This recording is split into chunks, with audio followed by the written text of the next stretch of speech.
I recently checked out one of Vinegar Syndrome's very first releases, Night Train to Terror, on a Blu-ray DVD combo.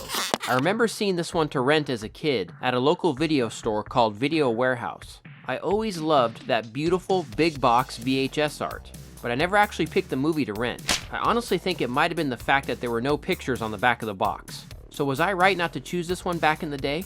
Well, let's find out. Night Train to Terror opens with a group of teens singing and dancing on a train. They're all having a great time, and the lead singer even does some breakdancing. And I gotta say, it's a catchy tune. Everybody's got something to do, everybody but you. Come on and dance with me, dance with me. Anyway, the story is actually pretty unique. It's a horror anthology that has God and the devil on a train, discussing good and evil, that sort of thing. So they decide on the fate of the souls of 3 different people, and we meet each of these people in a series of stories. The first deals with Harry, an adulterer who winds up in a car wreck and eventually a mental hospital. But this is no ordinary hospital. Richard Mole from Night Court plays a demented orderly who, with a doctor, uses Harry to lure women to the building so they can murder them and sell their body parts on the black market. The second story is about a porn actress named Greta who gets mixed up in a weird death cult with her boyfriend. They play deadly games and apparently get off on the danger. It's sort of like different over-the-top variations of Russian roulette.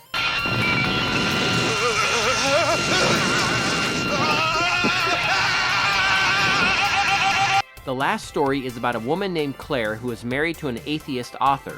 Now he's also played by Richard Mole, but he plays a different character from the first story.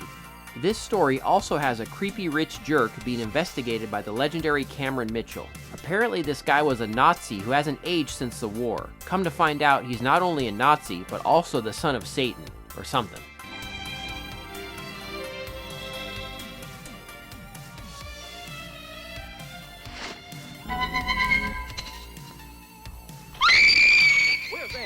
This is one crazy movie. Apparently the 3 stories were taken from 3 different unfinished films, shot years earlier, and edited down into this film as different anthology segments. The results are a disjointed and at times kinda incoherent mess. It's a shame because I actually think these would make great individual films. They have some great gore effects and lots of crazy stuff that's really well done. My favorite is probably the last segment, but to be honest, they're all enjoyable.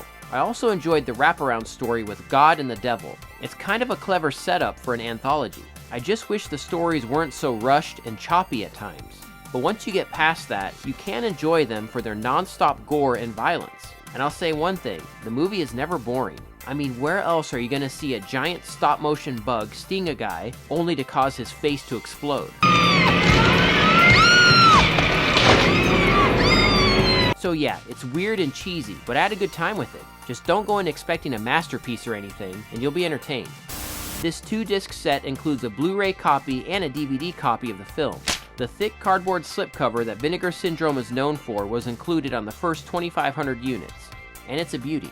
No reversible art is included. The film was restored in 2K from 35mm elements, and it looks great. Yes, there's the usual film print damage and grain, but overall, it looked damn good, especially considering what Vinegar Syndrome had to work with. Audio is a 2.0 DTS HD presentation, and again, it sounds great. No issues.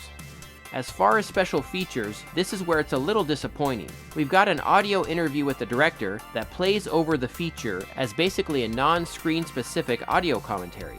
There's also a commentary track from the guys at the Hysteria Continues. The DVD copy of the film includes the original version of the Greta story. It has an audio interview with the producer that again plays over the film as a sort of audio commentary.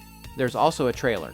I definitely would have loved to see some on-camera interviews and even a documentary going over the making of this film, but this was one of Vinegar Syndrome's first titles, so it doesn't have as many special features as usual. But still, what we got was good. I just wanted more. Overall, this is a nice release of a crazy, chaotic horror flick. I had a good time with this one, and if you go in with the right mindset, I think you will too. So what did you guys think of this one? Let me know in the comments. I'd love to hear your thoughts.